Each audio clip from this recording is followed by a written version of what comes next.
नमस्कार विद्यार्थी मित्र हो. इयत्ता 12वी विषय सहकार या विषयामध्ये आपण सहकारी संस्थेच्या सचिवाचा पत्रव्यवहार आपण अभ्यासत आहोत. सहकारी संस्थेचा सचिव हा एक सहकारी संस्थेचा महत्त्वाचा पदाधिकारी आहे. सहकारी संस्थेचा दैनंदिन पत्रव्यवहार सुरळीतपणे पार पाडण्याचं काम खऱ्या अर्थानं सहकारी संस्थेचा सचिव किंवा चिटणीस किंवा ज्याला आपण सेक्रेटरी म्हणतो तो करत असतो. तर सचिवाचा पत्रव्यवहार हा सहकारी संस्थेशी संबंधित असणारे जे विविध घटक आहेत, ज्यामध्ये सभासद असतील, संस्थेचे पदाधिकारी असतील, संचालक असतील, बाहेरील व्यक्ती आणि संस्था असतील किंवा सहकारी संस्थेचे नोंदणी अधिकारी असेल, या सर्व घटकांबरोबर सहकारी संस्थेच्या सचिवाला पत्रव्यवहार करावा लागतो.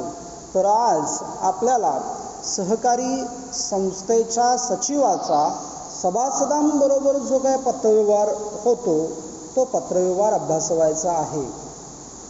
तर सभासदांच्या ज्या विविध सभा आयोजित केल्या जातात, तर त्या सभेची सूचना आणि कार्यक्रम पत्रिका तयार करण्याचं काम जे आहे ते सहकारी संस्थेच्या सचिवाला करावं लागतं. तर सभासदांच्या सभेचे प्रामुख्याने 4 प्रकार पडतात. तर पहिला प्रकार आहे पहिली सर्वसाधारण सभा किंवा पहिली साधारण सभा असं देखील त्याला म्हणतात.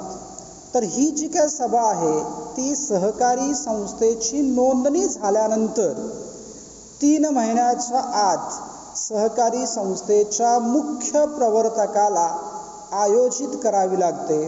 संस्थेच्या आयुष्यातली ही पहिलीच सभा असते.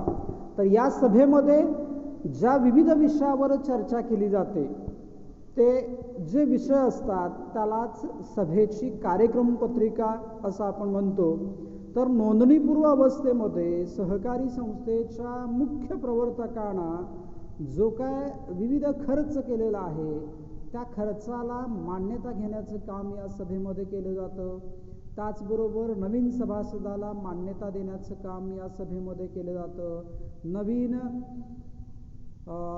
अध्यक्षांची निवड करण्याचं काम या ठिकाणी केलं जातं. त्याचबरोबर हंगामी व्यवस्थापन समिती नियुक्त करण्याचं काम या सभेमध्ये केलं जातं, कारण ही सभा संस्थेच्या आयुष्यातली पहिली सभा असते. त्याचबरोबर सभासदांना नोंदणी झालेलं आहे हे सुद्धा या सभेमध्ये कळवलं जातं. त्यामुळं सहकारी संस्थेच्या नोंदणीची सभासदांना कल्पना देणे अशा विविध विषयावर चर्चा करण्यासाठी नोंदणी झाल्यानंतर 3 महिन्याच्या आत मुख्य प्रवर्तक पहिली सर्वसाधारण सभा आयोजित करतात. आणि त्यानंतर सभासदांची जी सभा आयोजित केली जाते त्याला दुसरा जो प्रकार आहे तो म्हणजे वार्षिक सर्वसाधारण सभा. तर वार्षिक सर्वसाधारण सभा त्याच्या नावातच आहे की आर्थिक वर्ष संपल्यानंतर 3 महिन्याच्या आत ही सभा घेणं कायद्यानं बंधनकारक करण्यात आलेलं आहे. त्यामुळे आर्थिक वर्ष संपल्यानंतर म्हणजे 31 मार्च नंतर 45 दिवसाच्या आत हिशेब पूर्ण केले जातात. म्हणजेच 15 मे ही हिशेब पूर्ण करण्याची तारीख आहे आणि त्याच्यानंतर 3 महिन्याच्या आत वार्षिक सर्वसाधारण सभा घेणं कायद्यानं बंधनकारक असतं. त्यामुळं वार्षिक सर्वसाधारण सभा ही दरवर्षी आयोजित केली जाते. त्यामुळं प्रत्येक वर्षी सहकारी संस्थेच्या व्यवस्थापन समितीला सर्व सभासदांची सभा घेणं कायद्यानं बंधनकारक करण्यात आलेलं आहे. तर दरवर्षी ही सभा आयोजित केली जाते. त्यामुळे दरवर्षी संस्था आर्थिक वर्षामध्ये जे काय व्यवहार करते तर त्या व्यवहारावरती चर्चा या सभेमध्ये केली जाते. उदाहरणार्थ नफा तोटा पत्रक असेल, ताळेबंद पत्रक असेल, तर त्यांना मान्यता घेण्याचं काम या सभेमध्ये केलं जातं. त्याचबरोबर संस्थेची दरवर्षी हिशेब तपासणी केली जाते. तर ही हिशेब तपासणी करण्यासाठी हिशेब तपासनीसाची नेमणूक केली जाते, ज्याला आपण लेखापरीक्षक असं म्हणतो किंवा त्यालाच आपण अंकेक्षक म्हणतो. तर या अंकेक्षकाची, लेखापरीक्षकाची, हिशेब तपासनीसाची नेमणूक करण्याचं काम या वार्षिक सर्वसाधारण सभेमध्ये केलं जातं. त्यानंतर सभासदांची तिसरी सभा आहे, ती म्हणजे विशेष सर्वसाधारण सभा. याच्या नावातच विशेष आहे, त्यामुळे अतिशय महत्त्वाच्या तातडीच्या कामासाठी, निर्णय घेण्यासाठी सभासदांची जी सभा आयोजित केली जाते त्याला विशेष सर्वसाधारण सभा असं म्हणतात. तर या विशेष सर्वसाधारण सभा जी आहे ती आर्थिक वर्ष संपल्यानंतर, म्हणजे वार्षिक सर्वसाधारण सभा झाल्यानंतर 2 वार्षिक सर्वसाधारण सभांच्या मधल्या कालावधीमध्ये जी सभासदांची सभा आयोजित केली जाते त्याला विशेष सर्वसाधारण सभा असं म्हणतात. म्हणजे 2 वार्षिक सर्वसाधारण सभांच्या मध्ये सभासदांची जी सभा आयोजित केली जाते त्यालाच विशेष सर्वसाधारण सभा असं म्हणतात. तर या सभेमध्ये अतिशय महत्त्वाचे तातडीचे निर्णय जे आहेत ते घेण्यासाठी सभासदांची मंजुरी आवश्यक असते आणि ती मंजुरी घेण्यासाठी जी सभा आयोजित केली जाते त्यालाच विशेष सर्वसाधारण सभा असं म्हणतात. 2 वार्षिक सर्वसाधारण सभांच्या मधल्या कालावधीमध्ये जी सभा आयोजित केली जाते त्याला विशेष सर्वसाधारण सभा असं म्हणतात. उदाहरणार्थ सहकारी संस्थेच्या उपविधीमध्ये आपल्याला जर दुरुस्ती करायची असेल, जे पोटनियम आहेत त्या पोटनियमातील एखाद्या विशिष्ट कलमामध्ये आपल्याला जर दुरुस्ती करायची असेल तर या दुरुस्तीला सभासदांची मान्यता घ्यावी लागते आणि ही मान्यता आपल्याला घ्यायची असेल तर सभासदांची सभा आयोजित करावी लागते आणि ही जी सभा आहे त्यालाच विशेष सर्वसाधारण सभा असं म्हणतात. त्यानंतर सभासदांच्या सभेचा 4था प्रकार आहे तो म्हणजे अंतिम सर्वसाधारण सभा. म्हणजे अंतिम सर्वसाधारण सभा केव्हा आयोजित केली जाते तर सहकारी संस्थेचं विसर्जन किंवा सहकारी संस्था डबघाईस आली असेल, बंद पडण्याच्या मार्गावर आली असेल तर अशा वेळी सभासदांची जी सभा, शेवटची सभा जी घेतली जाते त्याला अंतिम सर्वसाधारण सभा असं म्हणतात. म्हणजे एखादी संस्था जर डबघाईस आली असेल, एखादी संस्था जर सभासदांच्या गरजांची पूर्तता करण्यासाठी लायक नसेल, म्हणजे ती आर्थिकदृष्ट्या दुर्बल झालेली असेल, कमकुवत झालेली असेल तर अशी संस्था बंद करणं सभासदांच्या हिताचं ठरतं आणि म्हणून अशा वेळी जी सभासदांची सभा आयोजित केली जाते त्यालाच अंतिम सर्वसाधारण सभा असं म्हणतात. त्यामुळं सभासदांच्या सभेचे हे प्रामुख्याने काय आहेत, 4 प्रकार आहेत. त्यामधला पहिला प्रकार आहे पहिली सर्वसाधारण सभा, दुसरा आहे वार्षिक सर्वसाधारण सभा, तिसरा आहे विशेष सर्वसाधारण सभा आणि चौथा आहे अंतिम सर्वसाधारण सभा. तर या सभासदांच्या सभा ज्या आयोजित केल्या जातात तर त्या सभेबाबतचा जो काय सचिवाला पत्रव्यवहार करावा लागतो तो पत्रव्यवहार आज आपल्याला अभ्यासावायचा आहे. त्यामधलं पहिलं पत्र आहे सहकारी संस्थेच्या पहिली साधारण मंडळ सभेची सूचना व कार्यक्रम पत्रिका. या अगोदर आपण सचिवाच्या पत्रव्यवहाराचा जो पत्राचा आराखडा आहे त्या आराखड्यामध्ये आपण अभ्यासलेला आहे की पत्र लिहित असताना सर्वप्रथम शीर्षक असायला हवं आणि शीर्षकामध्ये संस्थेचं नाव, पत्ता, ईमेल ID या ज्या गोष्टी आहेत त्या गोष्टी असतात. तसंच इथं पुस्तकामध्ये जे काही पत्र दिलेलं आहे ते पत्र बघा, जनता सहकारी कागद कारखाना मर्यादित जत, जिल्हा सांगली, 416-404 हा काय सांगलीचा कोड नंबर आहे. तर ही जी काय संस्था आहे जनता सहकारी कागद कारखाना तर ती जतमधली आहे, सांगली जिल्ह्यातली ही संस्था आहे. त्यामुळं संस्थेचं ठळक नाव जे आहे ते शीर्षकाखाली लिहिलेलं आहे. त्याचबरोबर त्याच्या खाली संस्थेचा ईमेल ID दिलेला आहे, janata@gmail.com. तर ईमेल लिहित असताना सर्व विद्यार्थ्यांनी तो व्यवस्थित लिहिला पाहिजे, म्हणजे संस्थेचं नाव त्यामध्ये आलं पाहिजे. आता इथं बघा, जनता सहकारी कागद कारखान्याचा ईमेल ID आहे. त्यामुळे जनता @ हे चिन्ह जे आहे ते व्यवस्थित सर्वांनी काय करायचं आहे, बघून घ्यायचं आहे. त्यानंतर जीमेलची स्पेलिंग जी आहे ती देखील अगदी छानपैकी व्यवस्थित लिहायचं आहे. GMAIL असं आहे. तर बऱ्याच वेळा मुलं लिहित असताना घाई गडबडीमध्ये GMIAL असं लिहितात. तर तसं न लिहिता जीमेलची स्पेलिंग आहे GMAIL.com असं आलं. त्यामुळं जीमेल लिहिताना मेलची स्पेलिंग जी आहे MAIL आहे, MILE नाही. तर ते या ठिकाणी लक्षात घेणं गरजेचं आहे. तर जनता सहकारी कागद कारखाना मर्यादित जत मधली ही सहकारी संस्था. तर त्याची पहिली साधारण सभेची सूचना आणि कार्यक्रम पत्रिका आपल्याला बसवायचं आहे. पहिल्यांदा शीर्षक झाल्यानंतर पुन्हा उजव्या कोपऱ्यामध्ये आपल्याला दिनांक लिहावायचे आहे. तर उजव्या कोपऱ्यामध्ये दिनांक जे आहे ते 21 नोव्हेंबर झाल्यानंतर स्वल्पविराम 2019 अशी डेट या ठिकाणी लिहिलेली आहे. दिनांक लिहित असताना नेहमी तारीख, महिना आणि वर्ष अशा पद्धतीनं लिहायचं आहे, किंवा आपण काय करायचं आहे, महिना, तारीख आणि वर्ष अशा पद्धतीनं सुद्धा लिहू शकतो. म्हणजे नोव्हेंबर 21 स्वल्पविराम 2019 किंवा 21 नोव्हेंबर 2019 अशा पद्धतीनं, दोन पद्धतीनं आपल्याला ती दिनांक लिहिता येते. 21/11/2019 असं कोणीही विद्यार्थी लिहिणार नाही.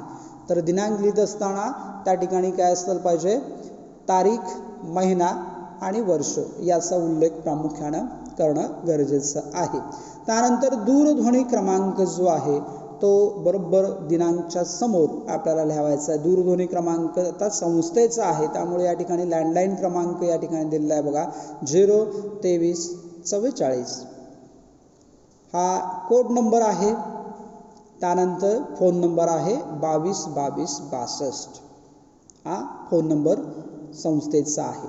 तर इथं तुम्ही तुमच्या घरचा फोन जरी लिहिला तरी काय हरकत नाही. फक्त ज्या जिल्ह्यातली किंवा ज्या तालुक्यातली संस्था आहे तिथलाच कोड नंबर तो असायला पाहिजे. या ठिकाणी नंबर जो आहे, दूरध्वनी क्रमांक जो आहे तो तुम्ही व्यवस्थितपणे लिहायचा आहे. त्यानंतर त्याच्या खाली बरोबर मध्यभागी पहिली साधारण मंडळ सभेची सूचना असं हेड या ठिकाणी, शीर्षक या ठिकाणी लिहायचं आहे. म्हणजे या ठिकाणी पहिल्या साधारण मंडळ सभेची सूचना म्हणजेच सर्वसाधारण सभेची सूचना. फक्त ही काय आहे, पहिली सर्वसाधारण सभा आहे हे या ठिकाणी लक्षात घ्यायचं आहे. आणि मग ही सूचना आपल्याला सर्व संस्थेच्या सभासदांना काढावायची आहे. त्यामुळं सभेच्या सूचनेमध्ये आपल्याला ही सूचना सभासदांना द्यायची आहे. त्यामुळं काय सूचना आहे बघा, सर्व संबंधितांना कळवण्यात येते की महाराष्ट्र राज्य सहकारी संस्था कायदा 1960 नुसार जनता सहकारी कागद कारखाना मर्यादित जत या संस्थेच्या सभासदांची पहिली साधारण मंडळ सभा गुरुवार दिनांक 5 डिसेंबर 2019 रोजी दुपारी ठीक 2 वाजता जत येथील शारदा सभागृहात आयोजित करण्यात आली आहे. तरी सर्व सभासदांनी सभेला अवश्य उपस्थित राहावे ही विनंती. पूर्णविराम दिलेला आहे. तर या सभेच्या सूचनेमध्ये सर्वांनी लक्षात घ्यायचं की सभेच्या सूचनेमध्ये सभा केव्हा आयोजित केली जाणार आहे, कोणत्या दिवशी आयोजित केली जाणार आहे आणि किती वाजता आयोजित केली जाणार आहे हे इथं फार महत्त्वाचं आहे. म्हणजे ही सभा बघा, पहिली साधारण मंडळ सभा गुरुवार दिनांक 5 डिसेंबर 2019 रोजी दुपारी ठीक 2 वाजता कुठे, जत येथील शारदा सभागृहामध्ये आयोजित करण्यात आलेली आहे. त्यामुळं वार, दिनांक, त्यानंतर वेळ आणि कोणत्या ठिकाणी ती सभा आयोजित केली जाणार आहे याचा उल्लेख प्रामुख्याने कोणत्याही सभेच्या सूचनेमध्ये असणं फार गरजेचं आहे. तर इथं ही सभा बघा, कोणतीही सभा घेत असताना लक्षात घ्यायचं आहे की सभेची सूचना जी आहे ती सभा होण्या अगोदर 14 दिवसापूर्वी प्रत्येक सभासदाला ती सभेची सूचना पोहोचली पाहिजे. त्यामुळे हे जे पत्र आहे ते पत्र आपण 21 नोव्हेंबर 2019 या दिवशी आपण सभासदांना पाठवतोय. म्हणजे 21 नोव्हेंबर नंतर 14 दिवसानंतर ती सभा आपल्याला काय करायची आहे, आयोजित करायची आहे. म्हणून या ठिकाणी सभेची तारीख किती आहे बघा, 5 डिसेंबर 2019 आहे. म्हणजे 21 नोव्हेंबर नंतर 14 दिवसांनी, किमान कमीत कमी 14 दिवसाचं अंतर या ठिकाणी असलं पाहिजे. त्यामुळं 21 नोव्हेंबर 2019ला आपण पत्र लिहितोय आणि सभेची सूचना 14 दिवस अगोदर घेतोय. त्यामुळं सभा कधी आहे, 5 डिसेंबर 2019 रोजी आहे. कुठे आहे, तर जत येथील शारदा सभागृहामध्ये ती सभा आयोजित केलेली आहे. अशा प्रकारची सभेच्या सूचनेमध्ये वार, दिनांक, वेळ आणि ठिकाण याचा उल्लेख प्रामुख्याने असला पाहिजे. त्यानंतर या सभेमध्ये ज्या विविध विषयावर आपल्याला चर्चा करावायची आहे त्याला आपण सभेची कार्यक्रम पत्रिका असं म्हणतो. तर सभेची कार्यक्रम पत्रिका त्याच्या नावातच आहे बघा, कार्यक्रम पत्रिका. म्हणजे सभेमध्ये ज्या विविध विषयावर चर्चा करावयाची आहे त्याचा कार्य, म्हणजे कोणतं काम करायचं आहे त्याचा क्रम दर्शवणारी पत्रिका म्हणजेच कार्यक्रम पत्रिका. म्हणजे सभेमध्ये ज्या विविध विषयावर चर्चा करावयाची आहे त्याची रीतसर लेखी स्वरूपामध्ये जी काय नोंद केली जाते म्हणजे कार्यक्रम पत्रिकेमध्ये केली जाते. तर या कार्यक्रम पत्रिकेनुसार सभेचं जे कामकाज आहे ते कामकाज चालणार असतं. तर पहिल्या साधारण सभेची कार्यक्रम पत्रिका पुढीलप्रमाणे असणार आहे. सगळ्यात महत्त्वाचं म्हणजे पहिलं आहे की सभेच्या अध्यक्षाची निवड करणे. म्हणजे कोणत्याही सभेचं कामकाज अतिशय चांगल्या पद्धतीनं, शांततेनं आपल्याला पार पाडायचं असेल तर सभेला अध्यक्ष असले पाहिजेत आणि अध्यक्ष हे सहकारी संस्थेच्या सभेचं कामकाज अतिशय चांगल्या पद्धतीनं कायद्याला अनुसरून सभेचं कामकाज शांततेनं पार पाडण्याचं काम करत असतात. त्यामुळे सभेचा अध्यक्ष निवड करणे हे पहिलं जे काही काम आहे ते पहिल्या साधारण सभेमध्ये केलं जातं. त्यानंतर दुसरा विषय आहे सहकारी संस्थेच्या नोंदणीची सभासदांना कल्पना देणे. म्हणजे सहकारी संस्थेच्या नोंदणीची सभासदांना कल्पना देण्याचं काम जे आहे ते या ठिकाणी केलं जातं. म्हणजे नोंदणी झाल्यानंतर सभासदांची ती पहिलीच सभा आहे, त्यामुळे सभासदांना अजून संस्थेची नोंदणी झालेलं माहीत नाही, तर हे देखील सभासदांना कळित करावं हा या ठिकाणाचा काय उद्देश आहे. त्यानंतर संस्थेच्या नवीन सभासदांना मान्यता देणे हा देखील एक विषय आहे. म्हणजे संस्थेचे जे नवीन सभासद आहेत ज्यांनी संस्थेमध्ये रीतसर अर्ज केलेला आहे सभासदत्वासाठी, ज्यांनी सभासदत्वाच्या पात्रता पूर्ण केलेल्या आहेत, अटींची पूर्तता केलेली आहे, म्हणजे त्यांना सभेमध्ये सचिवाकडे काय केलेलं आहे, संस्थेमध्ये सचिवाकडे रीतसर अर्ज दिलेला आहे, प्रवेश शुल्क भरलेला आहे, भाग रक्कम भरलेली आहे, अशा व्यक्तीला व्यवस्थापन समितीनं मान्यता दिलेली आहे. तर असे जे आहेत नवीन सभासद, तर अशा नवीन सभासदांना मान्यता देण्याचं काम या पहिल्या सर्वसाधारण सभेमध्ये केले जातं. त्याचबरोबर चौथा विषय आहे नोंदणीपर्यंत झालेल्या खर्चास मंजुरी देणे व तो हिशेब स्वीकारणे. आता नोंदणीपर्यंत झालेला जो खर्च आहे तो कोण करतं? सहकारी संस्थेचा मुख्य प्रवर्तक करतो. तर मुख्य प्रवर्तक म्हणजे कोण? तर सहकारी संस्थेच्या स्थापनेमध्ये पुढाकार घेणारी व्यक्ती किंवा व्यक्ती समूह जो असतो त्याला आपण प्रवर्तक असं म्हणतो. आणि प्रवर्तकामधले जी एक प्रमुख व्यक्ती असते संस्थेच्या स्थापनेमध्ये जी पुढाकार घेते त्याला आपण मुख्य प्रवर्तक असं म्हणतो. आणि हा मुख्य प्रवर्तक सहकारी संस्थेच्या नोंदणीपूर्व अवस्थेमध्ये सहकारी संस्थेला नोंदणी मिळवण्यासाठी आवश्यक असणारी विविध प्रकारची कागदपत्र जी आहेत ती कागदपत्रांची जमवाजमव करण्याचं काम हा मुख्य प्रवर्तक करतो. तर या मुख्य प्रवर्तकानं नोंदणीपर्यंत जो काही खर्च केलेला आहे तर त्या खर्चास मंजुरी देणे आणि तो हिशोब जो आहे त्यानं दिलेला तो हिशोब स्वीकारण्याचं काम या पहिल्या सभेमध्ये केलं जातं. त्यानंतर 5वा विषय आहे सभेपूर्वी 14 दिवस अगोदर प्रवर्तकाने केलेल्या आर्थिक व्यवहारांना मान्यता देणे. म्हणजे सभेपूर्वी 14 दिवस अगोदर प्रवर्तकानं केलेला जो काही आर्थिक व्यवहार आहे म्हणजे सभेची सूचना आपण ज्या तारखेला म्हणजे इथं बघा 21 नोव्हेंबर 2019ला आपण सभेची काय केलेली आहे सूचना दिलेली आहे. म्हणजे सभा होण्या अगोदर 14 दिवसाच्या अगोदर त्यानं काय केलेलं आहे जो काही मुख्य प्रवर्तकानं खर्च केलेला आहे अशा आर्थिक व्यवहारांना मान्यता देण्याचं काम या सभेमध्ये केलं जातं. त्यानंतर पुन्हा 6वा विषय निबंधकांनी मंजूर केलेले पोटनियम स्वीकारणे. निबंधकानं संस्थेला मान्यता दिलेली आहे, नोंदणी केलेली आहे, त्यासाठी नोंदणी प्रमाणपत्र आपल्याला दिलेलं आहे आणि या नोंदणी प्रमाणपत्रासोबत आपल्याला सहकार आयुक्त व निबंधक सहकारी संस्थेची उपविधी किंवा पोटनियम देतो. उपविधी किंवा पोटनियम दिले जातात. उपविधीची एक प्रत मुख्य प्रवर्तकाला दिली जाते. तर हे पोटनियम म्हणजे काय?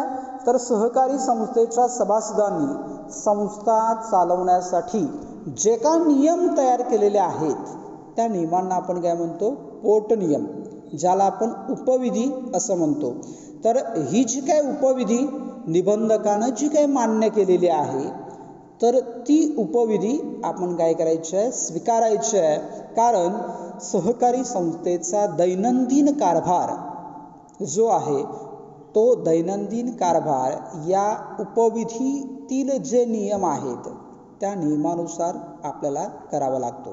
त्यामुळं महाराष्ट्र राज्य सहकारी संस्था कायदा 1960 आणि संस्थेची उपविधी यामधले जे नियम आहेत त्या नियमानुसार संस्थेला काय करावा लागतो?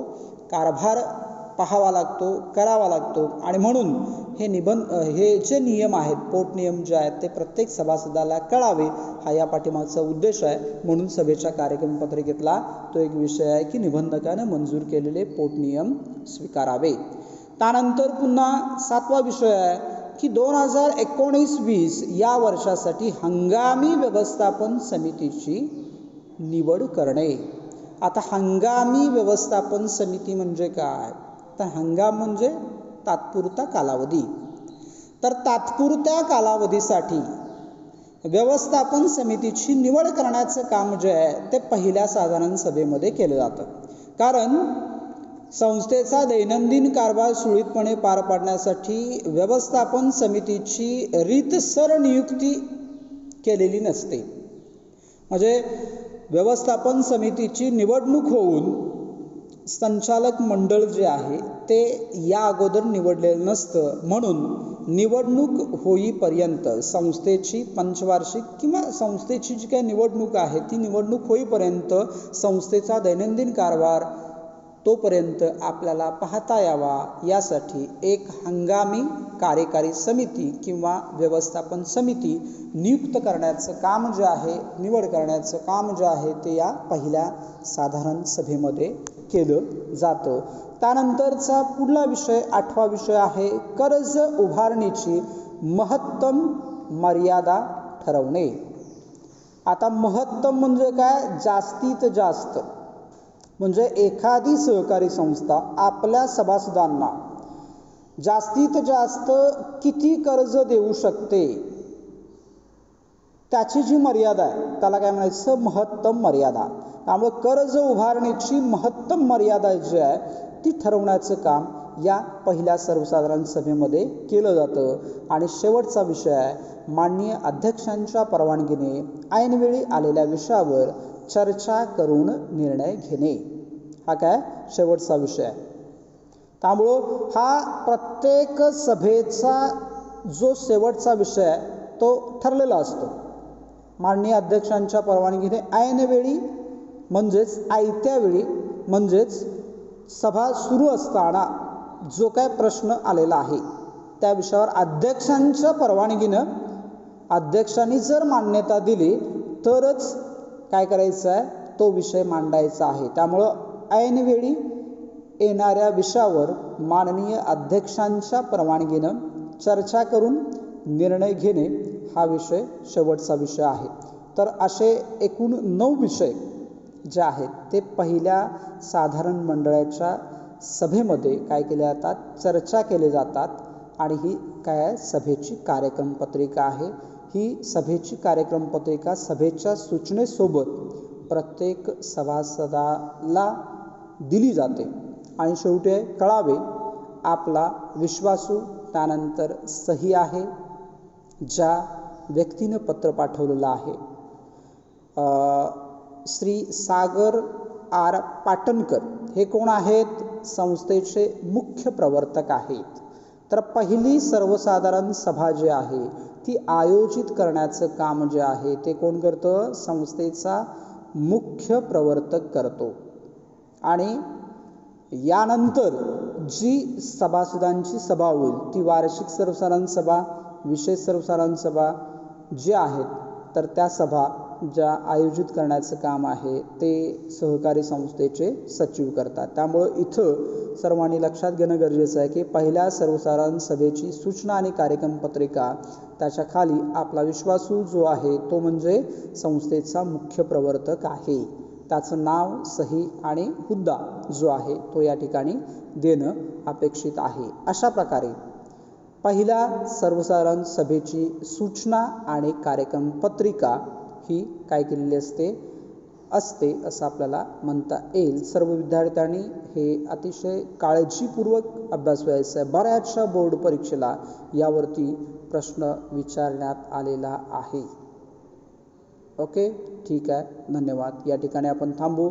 जर व्हिडिओ चांगला वाटला तर लाईक करा, सबस्क्राईब करा आणि आपल्या मित्रांना शेअर करा. धन्यवाद.